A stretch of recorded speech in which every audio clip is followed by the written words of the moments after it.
সালাম আলাইকুম। সবাইকে নতুন বছরের অনেক শুভেচ্ছা। ২০২৫ শেষ হলো, ২০২৫ শুরু হলো। আমরা অনেকেই এখন নতুন বছরে পদার্পণ করেছি, নতুন রেজোলিউশন নিয়েছি। এই রেজোলিউশনের জন্য অ্যাকসেপ্টেন্স একটি অনেক ভালো রেজোলিউশন হতে পারে।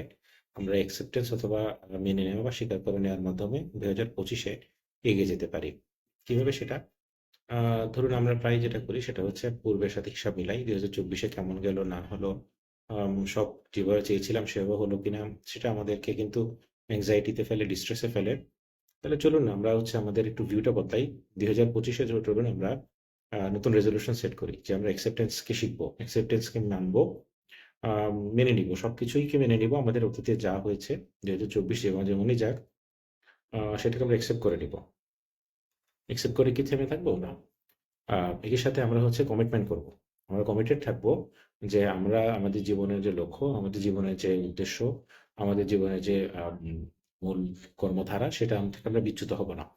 আমরা সেটার দিকে এগিয়ে যাব। সেটার জন্য আমরা কমিটেড থাকবো।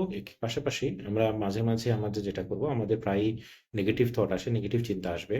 যে আগে কি করলাম, কি করলাম না, বা আদৌ আগে যেহেতু পারিনি আগে পারবো কিনা। সেখান থেকে আমাদের চিন্তা থেকে আমরা নিজেকে পৃথক করব। কারণ এগুলো তো চিন্তা, এটা তো বাস্তব না। তো থেকে আমরা নিজেকে পৃথক করব। যেমন ধরুন আমরা মনে চিন্তা আসবে, যে মনে আসতেছে যে আমাকে দিয়ে কিছু হবে না। তখন আমরা শুধু নিজের সাথে কথা বলব যে এটা একটা নেতিবাচক চিন্তা। আর কিচ্ছু না। নিজে থেকে চিন্তাটাকে পৃথক করা। তাহলে দেখবেন যে নিজের কষ্টটা কমে আসছে। আপনার জন্য সামনে এগিয়ে যাওয়া সহজ হবে। এজন্য অবশ্যই যেটা করবেন, বর্তমানে থাকবেন। যখনই এরকম অতীতের চিন্তা আসবে, নিজেকে জিজ্ঞেস করবেন যে এই চিন্তা করে কি আমার লাভ হচ্ছে না ক্ষতি হচ্ছে? যদি ক্ষতি হয় তাহলে বর্তমানে থাকি। বর্তমানে বাঁচি। বর্তমানকে নিয়ে ভবিষ্যতের দিকে এগিয়ে যাই। নিজের জন্য সবচেয়ে প্রয়োজনীয় কি? আ ভ্যালুয়েবল কি?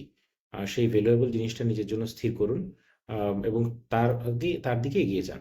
যে জীবনে বেঁচে থাকা, সুস্থ থাকা, জীবনে সফল হওয়া, তার জন্য যদি আপনি অতীতকে আঁকড়ে থাকেন, তাহলে কি তা আপনাকে বাঁচতে দিবে? তাকে এগুতে দিবে?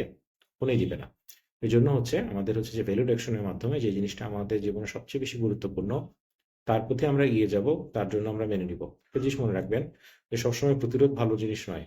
মাঝে, মাঝে মেনে নেওয়া এবং মেনে নেওয়ার মাধ্যমে পরিবর্তনের মাধ্যমেই জীবনকে সুন্দরভাবে সাজিয়ে তোলা সম্ভব।